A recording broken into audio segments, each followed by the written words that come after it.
So guys, ito yung sinasabi nilang bato. Sabi yung mga nakatira dito, maliit lang daw ito na bato. Pero ngayon malaki na. Ano to guys buhay daw na bato.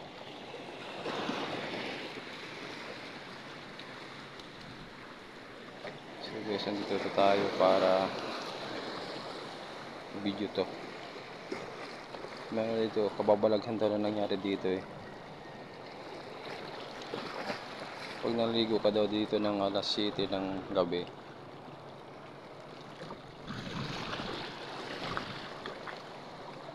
marami na daw nawawala dito. Nawawalang tao. Wala daw bakas na iniwan.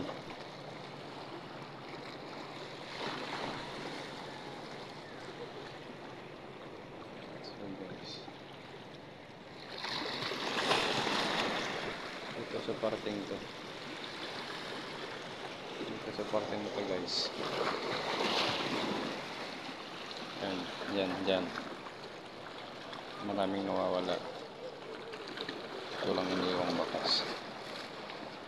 Kaya pagdating ng alas 6, bawal ang maligo dito guys. Pinabawalan ng lifeguard kasi papasara yung beach nila. So ang tanong, bakit kaya nawawala yung mga tao dito? Isang bakas, walang iniwang bakas. Nakakatakot guys. Ito sa parting to. Ayan. Hanggang dun sa dulo, yung may nakatayang mama. May tayo doon. Yung banda.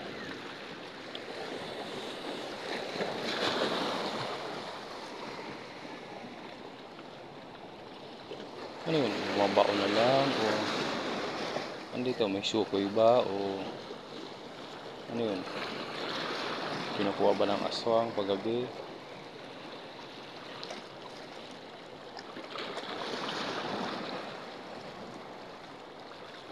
Nakakabahala guys.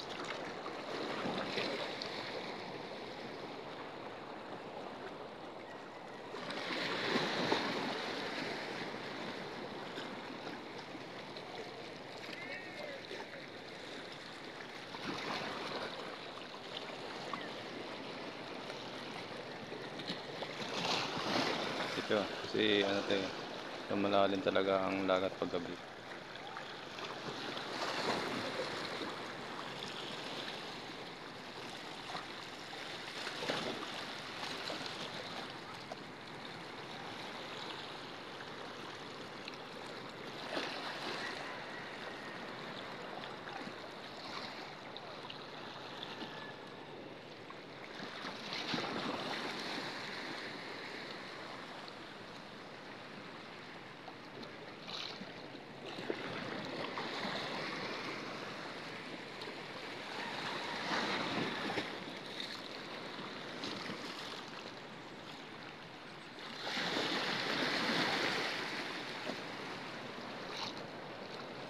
Comment kayo guys kung anong nangyari dito.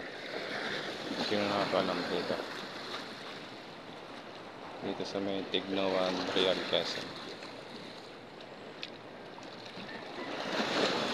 Magkalapitan to guys, Infanta at saka Real Quezon.